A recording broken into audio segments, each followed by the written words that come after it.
Halo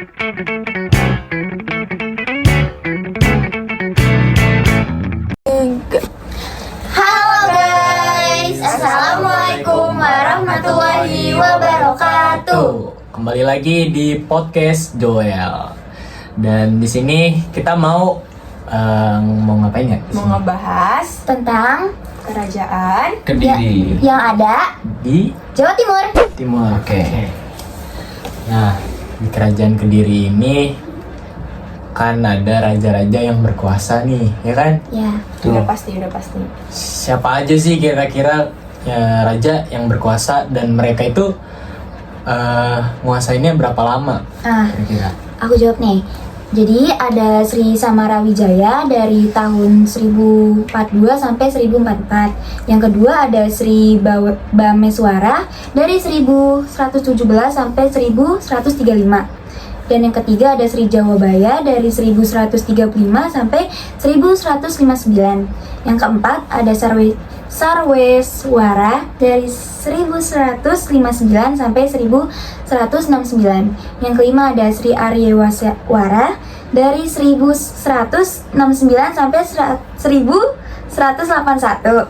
Dan yang keenam ada Sri Gandra dari 1181 sampai 1184. Dan yang ketujuh ada Sri Kameswara dari 1184 sampai 1194. Dan yang terakhir ada Sri Kertajaya dari 1194 sampai 1222. Oke, jadi itu ada 8 raja yang berkuasa di kerajaan Kediri. Nah, dalam kerajaan itu kan pasti ada yang namanya peninggalan atau bukti prasasti dari tinggalan kerajaan tersebut. Apa aja kira-kira? Oke, yang pertama itu ada Candi Penataran. Candi Penataran yang berlokasi di Kabupaten Blitar, Jawa Timur. Candi ini sengaja dibangun untuk memuja yang Akalapati atau Raja Gunung Gerindra dalam kepercayaan atau ajaran Siwa, guys. Yang kedua itu ada Prasasti Sirah Keting. Sirah Keting. Oke. Ditemukan di wilayah Ponorogo yang memuat keterangan Raja Sri Jayawarsa menganugerahkan hak istimewa kepada tokoh bernama Marjaya karena menunjukkan kebaktiannya kepada raja, guys. Oke, selain dari prasasti itu kan rata-rata itu mata pencaharian yang ada di kerajaan tersebut tuh apa aja tuh? Nah, di sini aku mau ngejelasin mata pencaharian kerajaan Kediri, yaitu adalah pertanian dan perdagangan. Barang-barang yang diperdagangkan diantaranya itu hasil pertanian, terutama beras, kemudian emas, perak, kayu cendana, pinang, daging, dan gerabah. Sebagai kerajaan agraris, Kediri memiliki lahan pertanian di sekitar Sungai Brantas yang subur dan menghasilkan banyak padi. Sektor perdagangan dikembangkan melalui jalur perlayaran Sungai Brantas menuju kota pelabuhan yang disebut Ujung Galuh. Next. Itu dari mata pencarian ya. Terus penyebab maju dari kerajaan tersebut itu kan apakah dari raja tersebut itu berwibawa atau tegas sehingga raja tersebut kan bisa menggerakkan ekonomi dari kerajaan tersebut. Kira-kira apa sih penyebabnya? Salah satu faktor yang mendukung kejayaan kerajaan Kediri adalah dibentuknya jabatan Senapati Sarwajala yang merupakan Panglima Angkatan Laut. Selain itu, daerah kekuasaan kerajaan Kediri juga semakin luas dengan mengalahkan kerajaan Sriwijaya. Hasil pertanian serta perdagangannya juga berkembang dengan pesat. Itu. Terus di masa kejayaan siapa raja yang bisa ngebawa maju kerajaan Kediri? Oke, pada masa kejayaan kerajaan Kediri mencapai pada masa kejayaan pemerintah Jayabaya, kerajaan Jayabaya. Kan pasti setelah kemajuan itu pasti ada dong yang namanya kemunduran dari kerajaan tersebut ya. Kira-kira apa tuh penyebabnya? Kenapa kerajaan itu bisa mundur? Masa kemunduran kerajaan Kediri mencapai pada masa keemasan di bawah pemerintah Raja Jayabaya.